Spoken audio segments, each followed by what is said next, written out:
1장 24절 말씀 함께 우리 읽으시겠습니다. 골로새서 1장 24절 함께 읽습니다. 나는 이제 너희를 위하여 받는 괴로움을 기뻐하고 그리스도의 남은 고난을 그의 몸된 교회를 위하여 내 육체에 채우노라. 아멘. 제가 신학을 공부할 때 교수님 한 분이 미국 와서 저에게 첫 번째 내준 숙제가 요한복음 3장 16절 말씀을 가지고 성경 설교 제목 50개를 뽑아오라고 첫 숙제를 내주시더라고요. 그래서 코웃음을 쳤죠. 제가 뭐 이까짓 건 뭐 못하겠나, 첫 번째 시험 그 숙제치고 너무 쉬운데 한 15개의 설교 제목 넘어가니까 더 이상 제목이 안 나오더라고요. 우리 지금 교회론 12번째 똑같은 말씀 갖고 지금 12번째 하고 있거든요. 이제 조만간에 끝날 겁니다. 똑같은 말씀이지만 오늘 육체에 채우는 고난이 뭐냐? 바울 사도가 육체의 죽음을 채운다라고 지난 시간에 말을 했습니다. 그 의미는 내 본성을 죽인다라는 뜻도 있지만 더 넓은 의미로 보면 예수 그리스도의 죽으심 그리고 그분의 부활하심을 실제로 내가 경험하며 사는 삶을 내 육체에 채우느라, 그리고 내 육체의 죽음을 채운다라는 의미가 될 수 있습니다. 실제로 예수 그리스도의 죽으심과 부활, 이것을 현실 속에서 우리가 어제도 천국을 기다리냐, 천국을 살고 계시느냐라고 말씀 나눈 것처럼 우리에게 현실적으로 예수 그리스도의 죽으심과 부활이 나의 신앙에서 오늘도 내가 그걸 믿고 그 삶을 사느냐라고 하는 것입니다. 2000년 전에 죽으셨던 예수 그리스도의 십자가의 죽으심과 부활은 다시 있어서도 안 되고 다시 있을 수도 없는 일이에요. 반복될 수가 없는 거예요. 단 한 번으로 끝났습니다. 그래서 히브리서 7장 27절의 말씀처럼 그는 저 대제사장들이 먼저 자기 죄를 위하고 다음에 백성의 죄를 위하여 날마다 제사를 드리는 것 같이 할 필요가 없으니 이는 그가 단번에 자기를 드려 이루셨습니다. 한 번에 끝나신 거예요. 완벽하게. 그런데 이런 충분한 대가를 치르셨기 때문에 단번에 끝나는 거죠. 그런데 제사장이나 제사를 드리는, 예물을 드리는 우리들은 이 죄가 반복적으로 습관적으로 또 매일의 삶에서 육신 가운데 있기 때문에 짖습니다. 그래서 이 죄를 지을 때마다 구약에는 제사를 드릴 수밖에 없지만 예수님의 죽어주심은 완전하신 죽음, 충분한 대가. 그래서 우리는 이 예수 그리스도의 십자가의 죽으심과 부활이라고 하는 그 영적인 의미는 우리의 삶, 우리의 스피릿, 그리고 우리의 영혼 속에 작용이 되어서 우리도 그 예수 그리스도의 죽으심, 부활에 참여하는 삶과 효과가 우리 그리스도인들에겐 있어야 되는 것입니다. 그래야 오늘 천국을 맛보며 살 수 있는 것이거든요. 그런데 예수 그리스도의 죽으심과 부활하심으로 우리의 죄가 용서를 됐지만 이건 법적으로만 용서가 된 것이지 아직 우리는 죄 가운데서 완전하게 순결하다라고 볼 수가 없습니다. 왜냐? 육신으로 죄를 짓기 때문에 그렇습니다. 그래서 바울 사도는 하나님을 사랑하고 은혜 안에 있으면 이 옛사람의 모습을 자꾸 우리가 나의 삶에 영향을 못 끼치도록 생명의 성령의 법이 크게 역할할 때는 육신의 법이 저하됩니다. 그럴 때 바울 사도의 고백은 이는 내게 사는 것이 그리스도니 죽는 것도 유익함이라 빌립보서 1장 21절에 말합니다. 그러나 반대로 우리가 이 옛사람의 모습을 밀어내지 않고 어제 말씀드린 것처럼 내 안에 채운다라고 하는 것은, 순종한다고 하는 것은 외부적인 하나님의 말씀과 하나님의 은혜를 가지고 내 안에 채워서 내 육체적인 속에 있는 내 것들을 깨부셔서 순종하는 것, 그것이 순종이라고 말씀드렸는데 마찬가지로 아직 본성 가운데 남아있는 이 죄의 모습들 방치하고 옛 성품대로 그게 더 강해지면, 생명의 성령의 법이 저하가 되게 되면 로마서 7장 24절처럼 바울은 오라 나는 곤고한 사람이로다. 이 사망의 몸에서 누가 나를 건져내랴. 위대한 바울 사도도 생명의 성령의 법과 육신의 법이 비례반비례될 때가 있었습니다. 하물며 우리에게 이러한 저항이 없고 이러한 문제가 없겠습니까?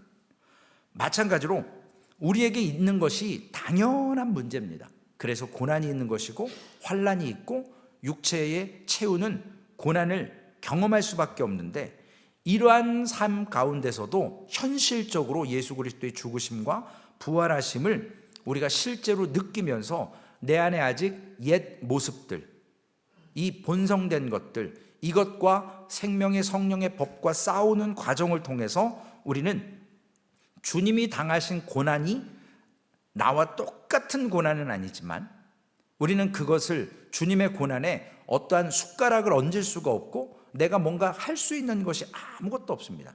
내가 주님을 믿는다고, 주님 앞에 헌신한다고, 봉사한다고, 예수 그리스도의 십자가의 죽으심에는 어느 누구도 감당할 수도 관여할 수도 없고 오직 하나님과 예수 그리스도와 성령께서만 하실 수 있는 일입니다.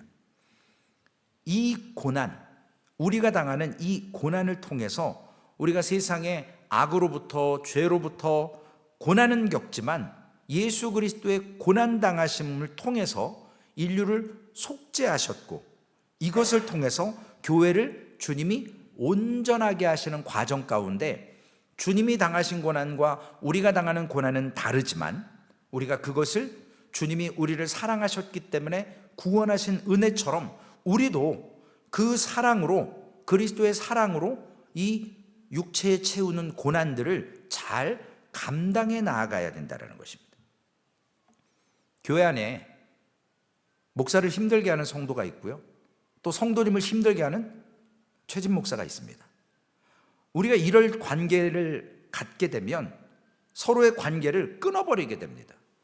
하지만 우리도 누군가에게 힘들게 할 때가 있고 또 누군가에게 나 역시도 정리될 때가 있거든요. 서로 말은 안 해요. 서로 뭐 어떤 사인은 없어요. 그러나 나 최 목사 싫어. 그러면 정리하는 거예요. 내 리스트에서 빠져요. 그렇게 되면 나 역시도 누군가에게 정리당하고 관계가 나 역시도 단절되는 무관심으로 가는 모습을 갖게 됩니다. 나도 누군가에게 무관심의 대상이 충분히 될 수 있습니다. 근데 이것은요, 하나님께서 그리스도의 사랑으로 우리를 구원하셨고, 교회라고 하는 것은 이 사랑을 기반으로 해서 우리 역시도 사는 날 동안 육체 가운데 채우는, 죽음을 경험하는 고난을 통해서 그리스도와 연합되는데, 이러한 관계는 결국 단절이라든지 무관심이라든지 이러한 것은 교회가 세워진 목적에 정면적으로 반대된다는 것입니다. 그래서 고린도후서 2장 8절에 그러므로 너희를 권하노니 사랑을 그들에게 나타내라. 불완전한 우리, 그리고 완벽한 머리시지만 불완전한 우리와 연합된 불완전한 교회, 지금 지어져가는 교회, 이 지상 교회에 온전하지 못한 영혼들이 부대끼면서 사는 것은 하나님의 지혜 가운데 하나님이 허락하셔서 교회라고 하는 완벽한 교회로 점차적으로 지어져 가게 허락하신 하나님의 지혜라는 거예요.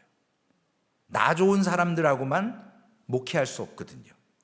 나 좋은 내 편으로만 다 만들 수가 없어요. 그런데 이것을 그리스도의 고난 뒤에 있는 것들이라는 표현으로 교회가 온전한 사람들과 함께, 교회의 지체들과 함께 예수 그리스도의 사랑으로서 불완전한 사람들과 함께 극복하며 지어져 가는 고난이 교회 안에 남아있다. 이것을 통해서, 이러한 과정을 통해 우리가 옛사람의 모습들을 죽이는 작업을 하는 것입니다. 목사 꼴보기 싫어도 일주일에 3번은 강단에 서야 되잖아요. 아, 저 사람 얘기 듣기 싫어. 아, 나 저 목사 싫어. 그렇지만 함께 있는 동안 어쩔 수 없이 들어야 되고 봐야 되는데, 이것이 그리스도의 죽으심, 부활하심을 통한 우리 옛 습관, 성품을 죽여가는 일이라는 것입니다. 그런 문제가 뭐냐면, 교회 안에 문제 있는 사람이 있어요. 최 목사와 같은 사람. 교회를 핍박할 때가 있습니다. 그런데 이것을 통해서 우리는 온전해지지는 않아요. 단 우리를 거룩하게 하시고 우리를 빚어가시는 것은 괴로움의 어떤 무게, 크기, 그 측량에 있는 것이 아니라 그 괴로움을 맞닥뜨리는 나의 믿음의 반응과 자세에 있다라는 거예요. 그래서 우리가 고난이 딱 올 때, 어라? 또 왔네? 내가 지난번에도 당했는데, 지난번에는 거의 90% 무너졌다가 나머지 10% 만에 내가 일어났는데, 이번엔 내가 80% 무너지고 20%는 내가 살아나리라. 이러한 마음을 가지고 주님과 함께 주님의 고난에 동참하는 그 믿음의 반응에 따라서 우리는 이 거룩해지는 과정이 성숙되어져 가는 것입니다. 오히려 이걸 극복하지 못하면 고난이 한이 되고 원수를 맺게 합니다. 우리가 어떤 과정에서 예수 그리스도의 죽으심과 부활하심을 우리의 삶의 실제와 오늘 천국을 사는 삶 살 수 있는가? 4가지로 이야기할 수 있는데 오늘은 2가지까지만 말씀드리겠습니다. 첫째, 하나님의 섭리를 믿어야만 오늘 내가 육체에 채워지는 고난을 그리스도의 사랑으로 우리를 구원하신 것을 깨닫고 감당할 수가 있는 거예요. 천국을 살 수 있는 것입니다. 하나님의 섭리를 어떻게 우리가 믿을 수 있겠습니까? 그리스도의 몸된 교회 안에서 어떤 고통이 나에게 올 때 이것은 교회 문제가 아니라 나의 문제거든요. 다시 한번 말씀드리자면 세상에 일어나는 모든 일들에는 원인을 제공하는 누군가가 있어요. 특별히 그것이 도덕적인 문제다. 그러면 특정 사람에게 문제가 있는 것입니다. 그래서 이 문제가 일어날 때 교회는 혹은 사람은 그 문제가 일어난 도덕적인 결과에 대한 판단을 내리고요. 이거 이래서 도덕적으로 잘못된 겁니다.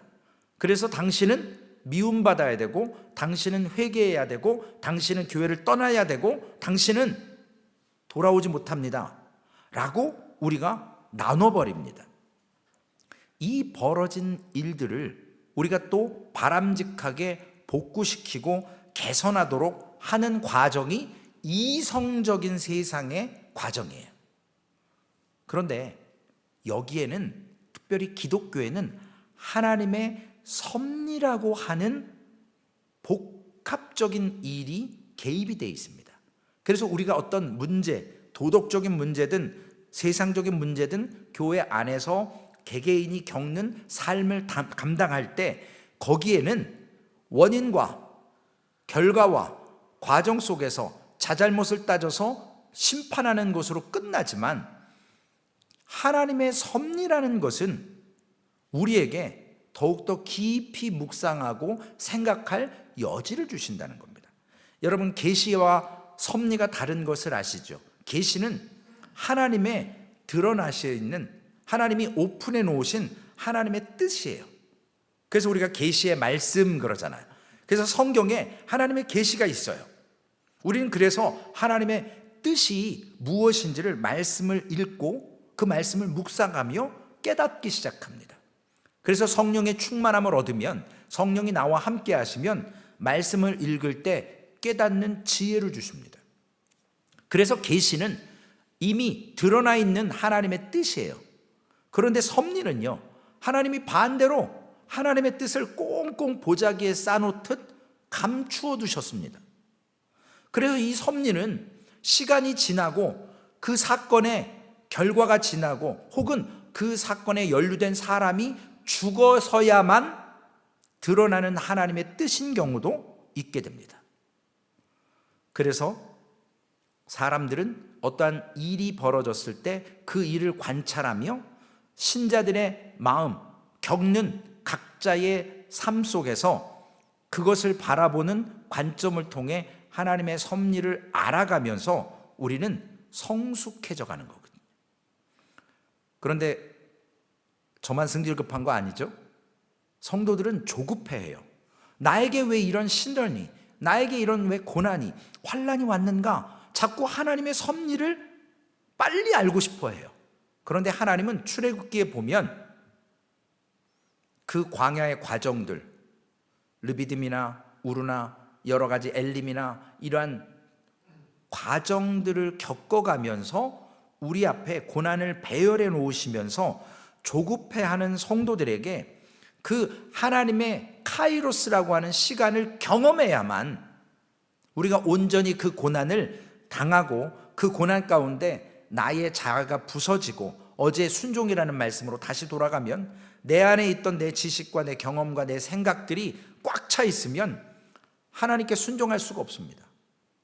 그런데 하나님이 외부적으로 주신 말씀을 통해서 내 안에 채워가며 이 내 것들이 깨어지고 부서지는, 포기하는, 더 이상 피할 길이 없어서 항복해야 되는 그 순간에서야 하나님은 하나님의 이 섭리를 알려주십니다.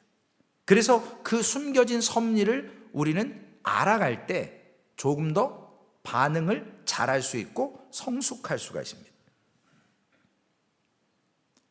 우리가 좋은 날이라든지 특별한 날, 저하고는 전혀 관계가 없어요. 사람들은 서프라이즈를 합니다. 선물을 준비하고 꽃다발을 준비하고 어디 좋은 곳에 갈 수 있도록 상대방이 모르게 아주 서프라이즈를 비밀스럽게 쫙 해놓습니까? 왜 서프라이즈 하죠? 오늘도 우리 다우리가 갑자기 와가지고 제가 서프라이즈 청년들의 또 하나님께서 우리에게 주신 은혜가 있는데 사람도 좋은 사람, 사랑하는 사람에게 서프라이즈 이벤트를 해요. 왜 그러죠? 상대방의 감동과 기쁨과 모든 것, 행복을 극대화시키는 거예요. 하나님의 섭리 역시도 그래요. 꽁꽁 숨겨놔서 하나님의 뜻을 금방 알려주시지 않고 나를 바라보게 하고 내 의를 무너뜨리게 하고 내 자기 주장, 내 육체에 있는 그 생각들을 하나씩 하나씩 포기하게 하셔서 그게 깨어질 때 하나님께서 하나님의 뜻이 뭔지를, 왜 이 고난을 당하는지를 우리에게 하나님의 섭리로 그제서야 드러내 주십니다. 그러면 우리는 그때 받아들일 수밖에 없는 거죠. 순종할 수밖에 없는 거예요. 하나님께서 섭리 속에 하나님의 뜻을 숨겨놓으신 이유가 두 가지가 있습니다. 첫 번째는요, 하나님의 선하심에 대한 믿음을 갖게 하기 위해서 하나님의 섭리를 금방 오픈하지 않는다는 거예요. 내 앞에 있는 어떤 사건, 환난, 고난, 이것이 전개되는 과정 속에서 하나님이 이것을 어떻게 인도하실지 우리는 어린아이와 같은 심정으로 그 하나님의 인도하심을 따라가면서 지금은 나쁘게 보이고 지금은 좋지 않게 보이지만 그것을 합력해서 선을 이루어가는 것, 그것이 믿음으로 사는 것이다. 그래서 로마서 8장 28절 우리가 알거니와 하나님을 사랑하는 자 곧 그 뜻대로 부르심을 입은 자들에게는 모든 것이 합력하여 선을 이루느니라. 지금은 합력할 수 없어요. 나 최 목사랑은 같이 신앙생활 못해. 그러나 하나님께서 내게 고난을 주시고 목사에게도 고난을 주셔서 우리가 각자 삶 속에서 내 의를 내려놓고 내 자아를 깨트리고 막다른 골목까지 우리가 인내하려고 인내하는 게 아니라 피하다가 도망할 곳이 없어서 어쩔 수 없이 받아들이는 순간을 인내라고 얘기하는데, 그때에 하나님의 말씀, 선하심, 이것을 통해서 우리가 고난을 만났을 때 신앙적으로 반응하고, 이래서 하나님의 선하심으로 나에게 하나님은 섭리 가운데 역사하셨구나, 이것을 합력함으로 말미암아 하나님의 선이 드러나는구나, 이것이 하나님의 섭리였구나 라고 우리는 무릎을 탁 치며 깨닫는 겁니다. 두 번째, 하나님의 섭리 속에 하나님의 뜻을 감추어 두신 이유는 하나님의 말씀에 대한 믿음을 갖게 하시기 위해서 그렇습니다. 우리가 말씀 읽지요. 말씀 믿는다고 합니다.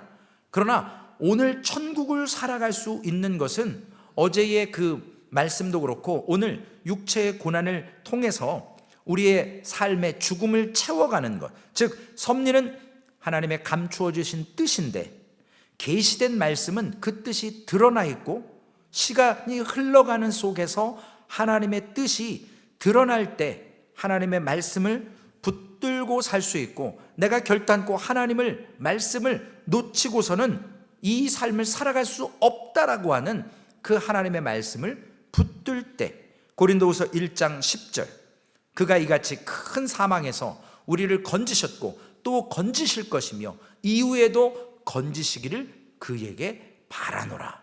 이게 믿음이거든요. 약속하신 말씀이 성취되고 이루어지는 것, 그것을 통해서 오늘 당하는 고난과 시련을 우리는 하나님의 섭리라고 생각하면서 환난 가운데 하나님의 선하심, 하나님의 말씀을 믿어가면서 우리는 십자가를 지게 되는 겁니다. 이걸 믿지 못하는데 무슨 자기 십자가를 질 수가 있어요? 믿음이 하나님의 말씀을 붙들고 하나님의 선하심을 붙들고 하나님의 분명한 섭리가 있을 거야, 하나님의 뜻이 있을 거야 라고 믿어져야 나를 부인하고 자기 십자가를 지는 겁니다. 그래야 교회의 몸된 교회가 그리스도와 함께 온전해져 가는 것입니다. 존 칼빈이 죄를 죽이면서 살아갈 수 있는 세 가지 방법을 제시한 걸 잠깐 소개합니다. 첫 번째는 자기 부인이에요. 두 번째는 십자가 짐이에요. 세 번째는 늘 천국에 대한 삶을 살고 영원한 천국에 대한 묵상이 있다라는 것입니다. 칼빈이 말하는 십자가, 우리가 흔히 십자가는 우리를 성숙시키기 위해서 이 땅에서 하나님께서 허락하신 환난과 괴로움과 시련에 대한 전체적인 것을 우리는 십자가라고 얘기합니다. 주님이 지신 십자가 말고. 그런데 이 십자가에는 절대적인, 상대적인 두 가지의 십자가가 있습니다.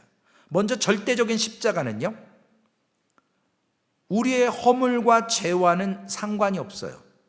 오직 예수님을 믿고 하나님을 사랑한다는 이유만으로 우리가 박해를 당하고 순교했던 그 십자가, 인간의 육체와 별로 상관이 없는 그것을 절대적인 십자가. 그래서 베드로전서 2장 19절에 부당하게 고난을 받아도 하나님을 생각함으로 슬픔을 참으면 이는 아름답다라고 얘기를 합니다. 반대로 상대적인 십자가는요, 신자들에게 거룩한 삶을 살기 위해서 사용되는 하나님의 도구입니다. 다윗이 말년이 좋지 않았잖아요. 막 왕자의 난들이 일어나서 쿠데타가 일어나서 아버지 쫓아내고 아버지 후궁들 막 다 겁탈하고 막 별일이 다 일어났어요. 근데 그 일의 단초는 자식들에게 있는 게 아니에요. 다윗에게 있어요. 욕 아닙니다. 시초, 시발점. 그 일이 처음 태동되고 일어난 원인은 다윗이 제공한 거예요. 왜냐? 이 모든 일은 다윗이 제공했는데 하나님 앞에 다윗이 범죄했습니다. 그래서 그 모든 왕자의 난이 일어난 것. 사무엘하 12장 10절에 이제 내가 나를 업신여기고 햇사람 우리아의 아내를 빼앗아 내 아내로 삼았은즉 칼이 내 집에서 영원토록 떠나지 아니하리라. 다윗의 이 범죄가요, 당시에는 책망만 있었어요. 물론 우리아와 가졌던 아기는 죽죠. 그게 뭐 심판일 수도 있지만 하나님이 다윗이 범죄했을 때 즉시 나단 선지자를 보내서 책망하셨습니다. 그런데 세월이 오래 지나고 다윗의 말년에 돼서야 그 쓴 열매를, 죄의 열매를 하나님께서 왕자들의 난을 통해서 겪게 하십니다. 다윗의 말년에 우리가 참 노년이 은퇴의 나이에 편안하고 안전하게 살기를 모두가 원하잖아요. 슬픈 어려움, 고난, 물질적인, 정신적인 이런 거 없기를 바라는데 오늘 다윗은 자기가 지었던 죄 때문에 상대적인 그 십자가를 질 수밖에 없었습니다. 그런데 다윗은 거기에서도 하나님의 자비하심, 하나님의 용서하심, 만물 가운데 하나님의 신실하심을 체험했기 때문에 시편에 수없는 노래들과 찬양들을 기록할 수 있었습니다. 그 고난을 겪으면서. 시편 108편 4절에 보니까 주의 인자하심이 하늘보다 높으시며 주의 진실은 궁창에까지 이르나이다. 우리 안에 있는 죄가 자꾸 왕노릇하려고 해요. 예수님을 알지 못했을 때는 it's okay. 그러나 예수님을 영접하고 그분이 나의 왕으로 오셨고 내가 나를 부인하고 그분을 왕으로 대접한다고 말하지만 아직도 우리의 육신과 본성은 내가 왕되고 싶어하는, 나를 주인 삼으려고 하는 육체의 욕심과 삶이 있답니다. 그런데 그리스도보다 나를 사랑하는 것이 그거예요. 하나님의 영광보다 나의 명예를 위해서 사는 것이 그 모습이고요. 교회 유익과 평화보다는 나의 욕심을 채우려고 하는 자기 중심적인 생각과 마음이 바로 오늘 바울 사도가 얘기하는 저 육체예요. 그걸 육체라고 얘기하는 겁니다. 고린도전서 3장 3절, 너희가 아직도 육신에 속한 자로다. 너희 가운데 시기와 분쟁이 있으니 어찌 육신에 속하여 사람을 따라 행함이 아니리요. 주님을 따른다고 해요. 그런데 아직도 육신에 속해서 사람을 따라가는 행함이 남아 있습니다. 이러한 것이 육체에 채워져서 오히려 그리스도의 고난으로 꽉 채워져서 순종해야 되는데 오히려 자기 중심적으로 살려 하는 자아가 남아 있는데 바울 사도는 내 육신에 죽음으로 채워라 하면서 이 자아들을, 자기의 의를 허물어가는 작업을 하라고 부탁을 합니다. 이것을 언제 할 수 있어요? 하나님의 섭리를 믿을 때 가능해지는 거예요. 하나님의 역사하심을 믿을 때. 우리 성도들은요, 하나님의 이 인자하심과 섭리를 믿을 때에 우리 안에 괴로움이 있어도 하나님이 해결하실 것, 그리고 나의 연약함을 고백하며 우리의 본성을 허물어가면서 내 힘을 뺄 때 하나님은 역사하십니다. 교회뿐만 아니라 우리의 인생사 모든 것 가운데 주님은 우리의 머리이십니다. 그분과 우리는 한 몸입니다. 그렇기 때문에 어떤 공간이나 어떤 위치에 따라서 이 사실이 변하는 것이 아니라 내가 어디에 있든지 주님의 은혜 안에서 시편 139편 9절과 10절 말씀처럼 내가 새벽 날개를 치며 바다 끝에 가서 거주할지라도 거기서 주의 손이 나를 인도하시며 주의 오른손이 나를 붙드시리이다. 교회 안에 일어난 일이든 밖에서 일어난 일이든 그게 중요한 게 아니고요, 그리스도인에게는 이 고난이 주님의 몸의 일부로서 당하는 고난임을 깨닫고 그 하나님의 섭리가 무엇인지 고난을 겪으면서 우리가 믿음으로 고백하는 겁니다. 우리 오늘 소망교회가 하나님을 섬기죠. 소망교회에서 봉사합니다.